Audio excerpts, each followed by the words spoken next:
आइए, सुनिए, देखिए, समझिए सनातन सत्य। जैसी दृष्टि वैसी सृष्टि। दृष्टि विज्ञान।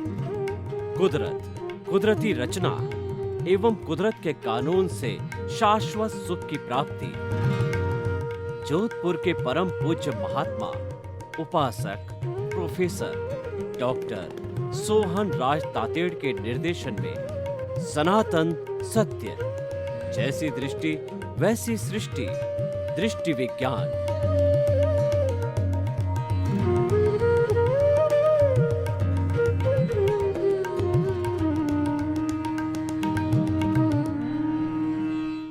चंदेषु निम्मल यरा आईचेषु अय्यं पयासैरा सागरवर गंभीरा सिद्धा सिद्धिं मम दिशन्तु सिद्धा सिद्धिं मम दिशन्तु।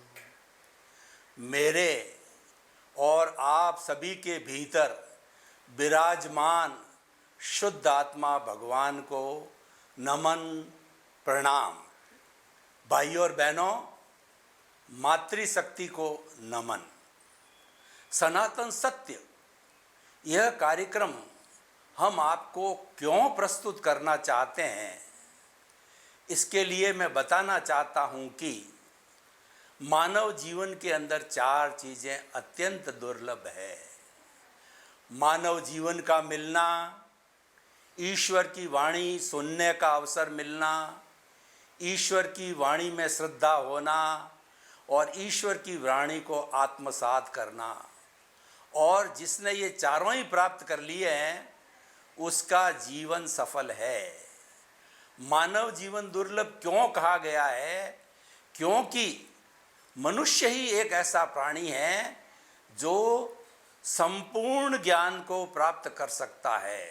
संपूर्ण ज्ञान का अर्थ हो गया केवल ज्ञान। 360 डिग्री के ज्ञान को केवल ज्ञान कहते हैं। और जब यह ज्ञान कोई भी इस औदारिक शरीर वाला मनुष्य प्राप्त कर लेता है तो इस औदारिक शरीर के अंदर वह स्वतः ही भगवान ईश्वर परमात्मा बन जाता है। मनुष्य ही एक ऐसा प्राणी है जो कि परमात्मा बन सकता है, क्योंकि हमारे भीतर जो आत्मा विराजमान है उसमें परमात्मा बनने की अर्हता है। अब हम परमात्मा कैसे बने, उसके लिए हमें सनातन सत्य, यूनिवर्सल ट्रुथ, सार्वभौम सत्य की आवश्यकता रहती है कि what is the ultimate reality of this ब्रह्मांड, of this cosmos, of this world. वो हम सनातन सत्य के माध्यम से आपको देना चाहते हैं। और ये हमारा सनातन सत्य कुदरत, कुदरती रचना और कुदरत के कानून पर आधारित है।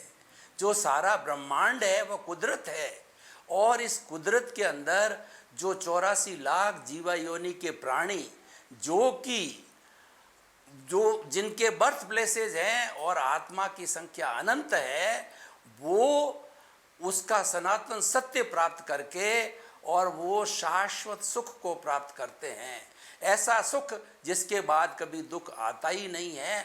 अतः हम उस शाश्वत सुख को प्राप्त करने के लिए सनातन सत्य कार्यक्रम देते हैं।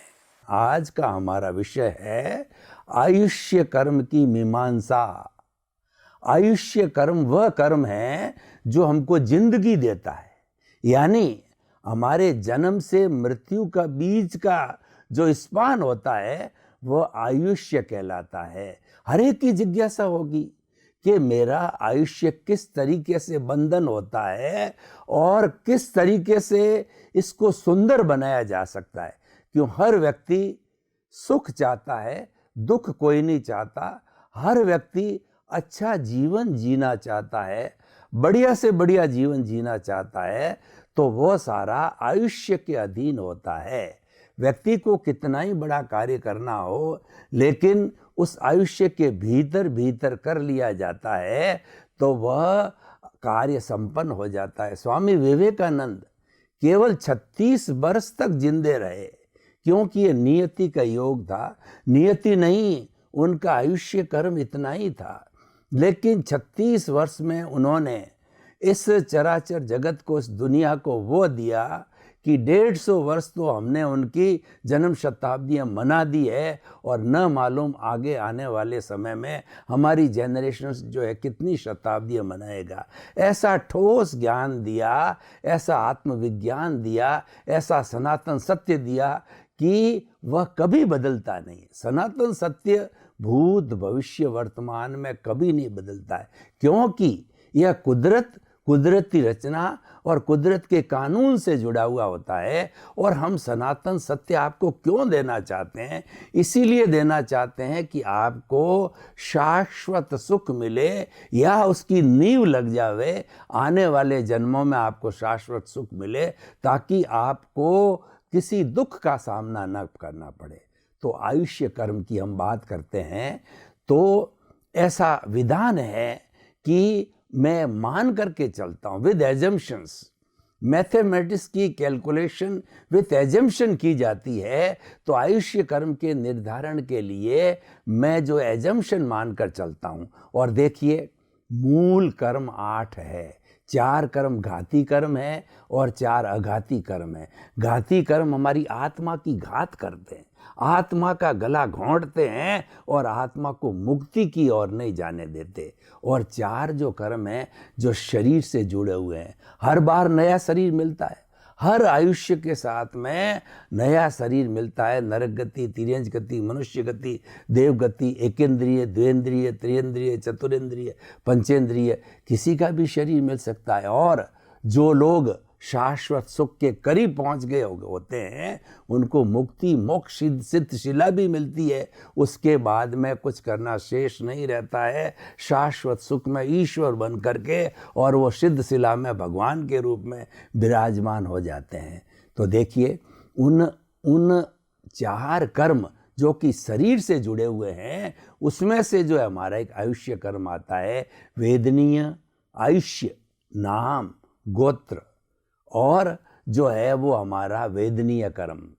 तो ये 4 कर्म जो है ये हमारे शरीर से जुड़े हुए हैं, और 4 जो आत्मा से जुड़े हुए हैं, ज्ञानावर्णीय, दर्शनावर्णीय, मोहनीय और अंतराय। इसकी चर्चा हम अलग से करेंगे। तो आज हम आयुष्य कर्म की बात करते हैं। तो आयुष्य कर्म का निर्धारण कैसे होता है? ये आत्मा इस शरीर के अंदर जो आई है, ये इस जन्म का आयुष्य साथ लेकर के आई है, और उससे एक क्षण भी जो है अतिरिक्त जो आयुष्य वो भोग नहीं सकती है।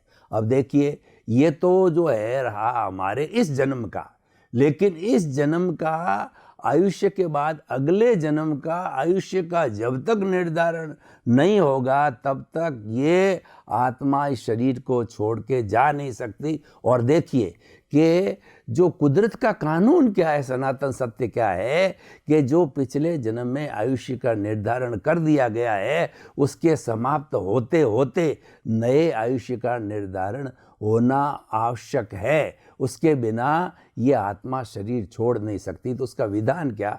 एजम्पशन लेता हूँ, मान लीजिए मेरा या किसी का टोटल जो है 90 वर्ष का आयुष्य है। एजम्पशन, पता किसी को नहीं रहता है कि मेरी उम्र कितनी है। 90 वर्ष मैंने माना, तो अगला जो आयुष्य का बंद होगा वह पहले 2/3, 90 का 2/3 का अर्थ हो गया 60। फर्स्ट 60 ईयर्स के अंदर आयुष्य का निर्धारण नहीं होता विद एजम्पशन। और 60 जो ही संपन्न हुए, उसके एक अंतर मुहूर्त बड़ी टेक्निकल टर्म है हमारे धार्मिक ग्रंथों में। उसका अर्थ होता है कि मिनिमम साइड पकड़ें तो वह एक समय, यानी आँख पलक झपते ही असंख्य समय निकल जाते, यानी वो नेग्लेजिबल टाइम होता है। और अधिकतम जो उसका टाइम अंतर मुहूर्त का होता है वह 48 मिनट्स का होता है। तो इस टर्म को आपको समझना ज़रूरी है। अंतर मुहूर्त बार बार आएगा, तो अंतर मुहूर्त के अंदर जो है जैसी उसकी भावना है, जैसी उसकी प्रतिष्ठा है, क्योंकि कर्म का बंधन भावों से होता है, क्रिया से नहीं होता है।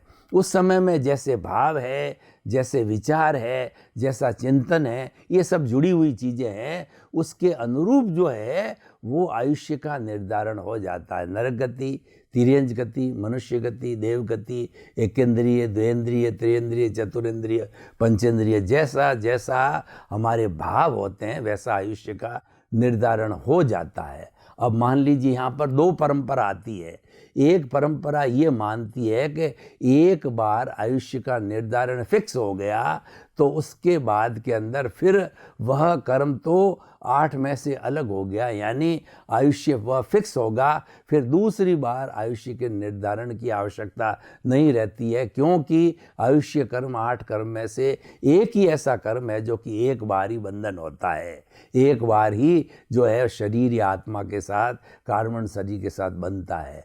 और दूसरी मान्यता ये है कि क्योंकि अभी जीवन समाप्त नहीं हुआ है, अभी मृत्यु नहीं हुई है, तो जिस तरीके से हम पेपर एग्जामिनेशन में अटेंड करते हैं और 3 घंटे के पहले पहले अगर 2.5 घंटे में पेपर पूरा हो जाता है तो हमें एग्जामिनर को देना ज़रूरी नहीं होता है, हम उसमें आधा घंटा बैठ के करेक्शन कर देते हैं। तो दूसरी मान्यता ये कहती है कि अभी तक वो फिक्स नहीं हुआ है आयुष्य, उसको आगे जब अटेम्प्ट्स मिलेगी उसमें वह करेक्शन कर सकता है। कैसे?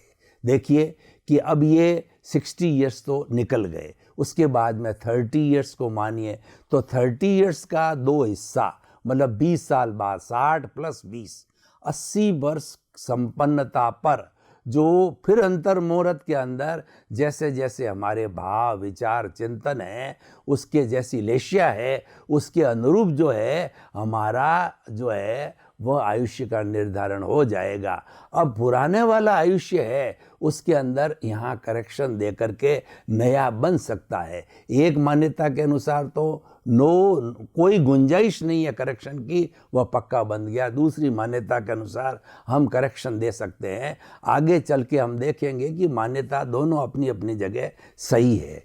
अब 2 चांस जो है हमारे हो गए, तीसरा चांस जो है फिर उसके बाद के अंदर 10 साल बचे, 10 साल का 2/3 करो, 6.6 ईयर की संपन्नता पर अंतर मुहूर्त में फिर आपके जैसे भाव होंगे, उसके अनुरूप जो है आयुष्य का निर्धारण होता है। आयुष्य के साथ में गति, जाति, इंद्रियां, ये सभी साथ साथ में निर्धारित हो जाता है। किस माँ की पेट में जन्म लेगा, किस समय में जन्म लेगा, मनुष्य बनेगा या पशु पक्षी बनेगा या कैसा बने, सब बातों का ये जो कर्म विज्ञान है ये प्योर मैथमेटिक्स है। हमारे कैलकुलेशन में गलती हो सकती है लेकिन कर्म विज्ञान परफेक्ट है, उसमें कोई गलती होने की कहीं कोई गुंजाइश नहीं होती, क्योंकि ये सनातन सत्य है। ये कुदरती रचना और कुदरत के कानून से जुड़ा हुआ है और कुदरत इतनी परफेक्ट होती है कि उसमें गलती की कोई गुंजाइश नहीं, क्योंकि सबकी मालिक ही कुदरत है, सबको बनाने वाली, सबका पालन पोषण करने वाली जो है वो कुदरत ही है। कुदरत के लिए कहा जाता है कि वो ऑपरेटर भी है, डिस्ट्रॉयर भी है और क्रिएटर भी है, तीनों ही। जैसे कि ब्रह्मा विष्णु महेश होते हैं, तो ब्रह्मा जी तो इस सृष्टि के अंदर किसी व्यक्ति का जो है वो जन्म वगैरह निर्धारण करते हैं, और विष्णु हैं वो जीव का पालन पोषण करते हैं, और जो महेश जी है वो महेश जी अगर सज्जन व्यक्ति है तो सपोर्ट करते हैं, दुर्जन व्यक्ति है तो उसको दंड देते हैं। तो ब्रह्मा विष्णु महेश जैसे जैसे करते हैं वही कुदरत है। किसी रूप में कहिए, कुदरत जो है हमारी माँ है, हमारा पालन पोषण करने वाली है। तो इस तरीके से 2/3 के बाद के अंदर अब मान लीजिए कि 90 साल की संपन्नता होने वाली है, तो उसके अंतर मुहूर्त के अंदर आपको जितने भी 6, 7, 8 जो भी चांस मिले हैं उसमें आपने करेक्शन देते गए, और लास्ट की जो स्टेज आई उसमें भी आपने करेक्शन दे दिया। तो जो अंतिम स्टेज है, अब अंतिम स्टेज को समझना है, यहाँ पर दोनों मान्यताएं आकर के और मिल जाती है कि अंतमति सो गति।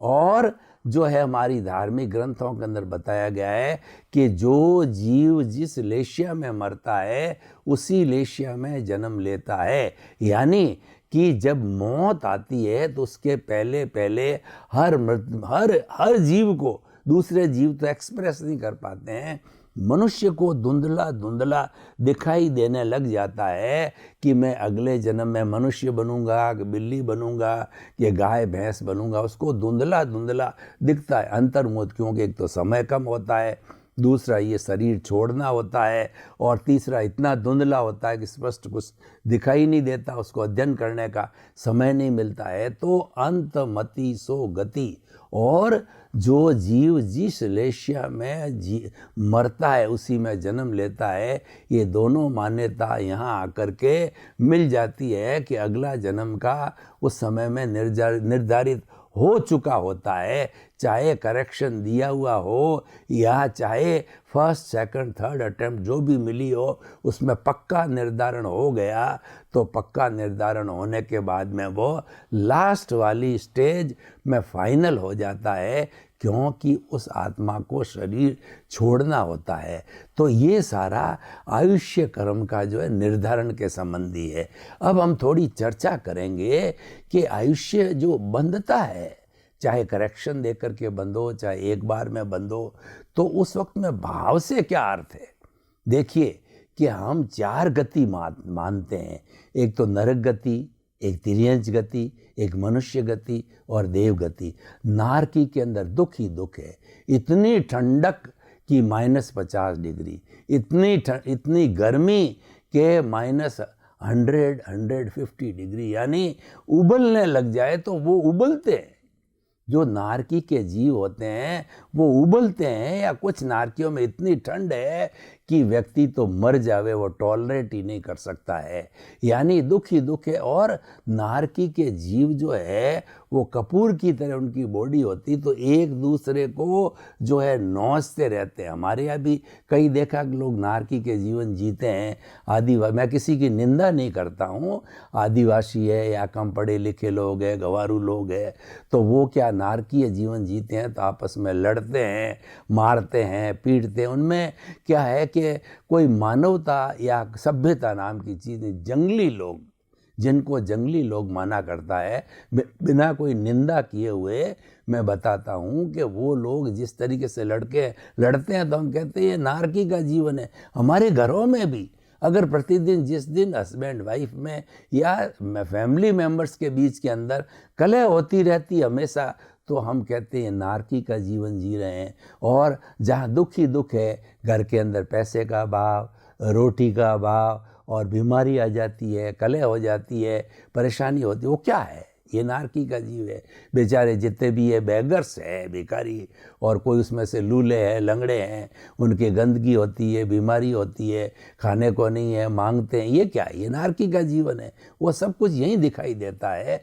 तो ये नारकी का जीवन का जो बंद होता है, यानी व्यक्ति जिस समय में आयुष्य का बंद करता है, निर्धारण में सारी चीज आती है कि वो कौन सी गति में जाएगा, कितनी इंद्रियों का बनेगा, और कितने वर्ष का आयुष्य होगा, और कौन से उसके माता पिता होंगे, सारा फिक्स हो जाता है, भाई बहन, माता पिता वगैरह। क्योंकि ये सारे जो है ये कर्मों का इतना परफेक्ट हिसाब है कि इस जन्म के अंदर हम जितनी प्रतिष्ठा, जितने भाव करते हैं, जितने कॉज डालते हैं, उन सब से कॉजल बॉडी इकट्ठी होती रहती है, और ये आगे से आगे चलती रहती है, और ये जन्म जन्मांतर के अंदर कैरी फॉरवर्ड होती है। और जो शरीर से जुड़ी हुई 4 कर्म जो मैंने बताए कि वेदनीय, आयुष्य, नाम और गोत्र, ये तो क्योंकि शरीर बदलता रहता है, इसीलिए 4 कर्म बदलते ही रहते हैं, और इसमें तो भोगे जाते हैं। देखिए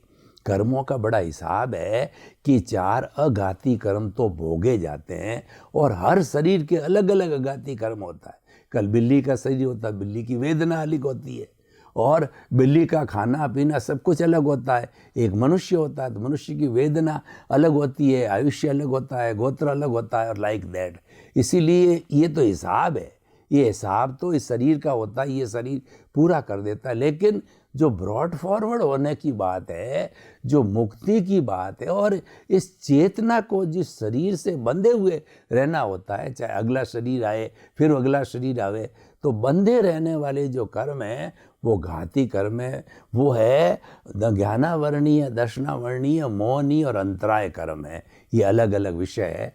तो देखिए कि हम बात कर रहे थे कि नरक गति का बंध कैसे होता है कि व्यक्ति स्लॉटर हाउस चलाता है, पंचेंद्रिय वध करता है, और वो भी बड़ी दिलचस्पी के साथ करता है कि उसके अंदर भी उसको वेदना नहीं है, उसको घृणा नहीं है कि देखो मैं मेरे जैसे जीवों मार रहा हूँ, गौ माता को मार देता है, कोई हो वो तो उसको कीड़ा मकोड़ा समान समझता है। उसके ऐसे लोगों के जो महाहिंसा करते हैं वो नारकीय जो है आयुष्य का बंद करते हैं, और जो इंटरेस्ट के साथ करते हैं उनको तो भारी नारकीय मिलती है, 7वीं नारकी तक मिल जाती है। देखिए कर्म जो बंधन करता है उसके अंदर प्रकृति, स्थिति, प्रदेश, अनुभाग, चारों चीजों का साथ में बंद होता है, अलग अलग से कुछ नहीं होता है। एट ए टाइम जैसी हमारी प्रतिष्ठा, जैसी हमारी भावना, जैसे हमारे भाव, वैसे सब एक साथ बंद हो जाता है। तो ये नरक गति और तिर्यंच गति जो हम पशु पक्षी पेड़ पौधे देखते हैं, ये क्यों बनते हैं? ये भी उसी आयुष्य कर्म से जुड़े हुए हैं। झूठा माप तोल, किसी को जो है दुकानदार है और देना उसको 1 किलो माल है 900 ग्राम दे देता है, और कपड़ा है 1 मीटर देता है तो 95 सेंटीमीटर ही दे देता है। इस तरीके से झूठा माप तोल, धोखाधड़ी, जालसाजी, झूठे पेपर बनाना, ठीक है ना, और इस तरीके से जितना भी धोखाधड़ी और षड्यंत्र रचना, किसी को मारने का, सुपारी देना आदि वगैरह, ये सारे काम है तिर्यंच गति के बंध के हैं। और वो भी जितना जितना इंटरेस्ट के साथ होता है वैसा वैसा वो तिर्यंच बनता है। वाइल्ड एनिमल भी बन जाता है, और दूसरा एकेंद्रीय वाले पशु पक्षी कहिए या पेड़ पौधे कहिए, सारे तिर्यंच गति में उसका बंद हो जाता है। और पहली हो गई नरक गति, दूसरी तिर्यंच गति, तीसरा मनुष्य गति। मनुष्य गति का बंद कैसे होता है कि भाई विनयशील है, सरल है, पाप भीरू है, किसी के दुख को देख करके उसके भीतर जो दया आती है, करुणा की भावना आती है, वो सहयोग, उसके पास साधन है तो करता है, नहीं तो भावना भी आना बड़ी बात है। देखिए कि सहयोग करना अलग बात है और भावना आना भी बड़ी बात है। हमें बड़ों के प्रति अच्छी भावना, जगत कल्याण की भावना, और जो है वो समस्त लोगों को सुख मिले, ऐसी भावना आने भी बड़ी बात है। करना तो और भी बड़ी बात है, लेकिन भाव आने के बाद किया जाता है। क्रिया जो है पहले भाव से बनती है, पहले भीतर जो है हमारा भाव चिंतन होना। कोई भी कार्य करने के पहले चिंतन आएगा, पहले भाव बनेगा। चाहे चार्ज करना हो, चाहे डिस्चार्ज करना हो, सारा हमारे विचारों के द्वारा होता है। इसीलिए कहा जाता है कि जो कुछ भी भुगतान चल रहा है उसके साथ मत जुड़ो, क्योंकि वो तो राग द्वेष का हिसाब चल रहा है। आप उसके साथ में जुड़ गए, यानी कोई व्यक्ति शराबी और शराबी की संगत कर ली तो आप भी धीरे धीरे शराबी बन जाओगे। तो जीवन भर जो भुगतान चल रहा है उस भुगतान से अलग रहो उसको, क्योंकि वो भुगतान आपका है, आपके भीतर चल रहा है, आप भोग रहे हो, आपका मन वचन काया भोग रहा है, लेकिन आप अलग हो और जो आपका मालिक है वो अलग हो। यही समझने की बात है कि मैं अलग हूँ, शरीर अलग है, शरीर जड़ है और मैं चेतन हूँ, शरीर नाशवान है, मैं तो अजर अमर हूँ। ऐसे शरीर कई आए और कई चले गए, ये तो पूर्व जन्म के कर्मों के भुगतान के लिए, हिसाब को पूरा करने के लिए मिला है। इसका काम अलग है, मेरा काम अलग है। तो ऐसा चिंतन चलता रहता है। यानी जो सरलता वाला व्यक्ति होता है और थोड़ा ज्ञान को समझने वाला होता है, उसको मनुष्य उत्तम जो है ये उसको आयुष्य मिलता है, क्योंकि मनुष्य ही सबसे ज़्यादा सत्संग कर सकता है, मनुष्य ही सबसे ज़्यादा आत्मा को हल्का कर सकता है, और मनुष्य ही शाश्वत सुख को प्राप्त कर सकता है, और कोई नहीं कर सकता। चौथा है देवगति। अगर कोई व्यक्ति तपस्या करता है और लोगों की भलाई करता है, करुणा करता है, दान करता है और अच्छे अच्छे कार्य करता है, साधु है, सन्यासी है और हर वक्त जो है अपनी आत्म साधना में और प्रभु भक्ति में लगा रहता है, उसके पुण्य इतने इकट्ठे हो जाते हैं कि वह देवगति में जाता है। तो इस तरीके से 4 गति 84 लाख जीवा योनियाँ जो हमारे धार्मिक ग्रंथों में बताई गई है, उन सब का जो निर्धारण होता है वह आयुष्य कर्म के अधीन होता है। एक ही कर्म है जो कि हमारे जीवन लाइफ स्पान को बनाता है और हमारी आयु को बताता है, क्योंकि वो इम्पोर्टेंट चीज़ है। जो व्यक्ति काम कितना करेगा, जब जिंदा रहेगा उतना ही करेगा, मरने के बाद तो क्या करेगा। तो इसीलिए सारा इसका निर्धारण है कि कितने साल इस पुतले में, कितने साल इस शरीर में, कितने साल इस मन वचन काया रूपी पिंड के अंदर जो है उसको रहना है, जो है आत्मा को। तो ये सारा निर्धारण आयुष्य के अधीन होता है। तो अब मैं इस पूरे एपिसोड को ओपन टू द ऑडियंस करता हूँ, यानी अगर मैंने कोई बात कही और आप लोगों के मन में कोई भी प्रश्न है, कोई भी जिज्ञासा है, कोई भी सजेशन है और किसी तरह की और बात है, जब तक वो हमारे पास में नहीं आती है तो समाधान कैसे होगा। तो हम ये अब जानना चाहेंगे कि हमने आयुष्य के बारे में इतनी बात की, तो क्या ये एपिसोड जो है उपयोगी है या हमने टाइम वेस्ट किया। आपका भी टाइम वेस्ट हुआ और मेरा भी टाइम वेस्ट हुआ। तो मैं ये कहना चाहूँगा कि आज का हमारा आयुष्य निर्धारण की जो मीमांसा हमने की है बहुत ही उपयोगी है, क्योंकि हमको अपनी उम्र कैसे बनती है और हम कैसे मनुष्य जीवन में आए हैं उसका पता ही नहीं है। तो हम क्या हिंसा करते रहेंगे, अपराध करते रहेंगे, चोरियां करते रहेंगे और हमको ये थोड़ा मालूम पड़ जाएगा कि नहीं भाई स्वर्ग है, नरक सब है और सब भुगतने पड़ते हैं। और भुगतना किसी को नहीं पड़ता है, भुगतना खुद को ही पड़ता है। हमारे एक राजस्थानी में बहुत बड़े जो है संत हुए हैं पीपा जी ने बहुत सुंदर बात कही है कि पीपा पापन कीजिए और अड़गो रहीजे आप और करनी जासी आपरी और कुण बेटो कुण बाप। तो भाई और बहनों, ये आयुष्य कर्म का निर्धारण ये कहता है कि आप करनी को अच्छा करो। आपने जन्म ले लिया, आपके बाल है, बच्चे है, माता है, पिता है, धन है, दौलत सब मानते हैं, परंतु ये भुगतान है, ये आपका नहीं है। ये तो जो है लेन देन है। उस लेन देन के हिसाब से किसी से लेना है, किसी के देना। इसको परमानेंट मत मानना। परमानेंट कोई और चीज है, परमानेंट सुख अलग जगह है। तो आयुष्य के निर्धारण के साथ में आप अच्छा जीवन बनावें। सर्वे भवन्तु सुखिनः सर्वे सन्तु निरामया। जगत के सब जीवों को सुख मिले, शांति मिले, आनंद मिले। आपके प्रति बहुत बहुत शुभकामनाएं।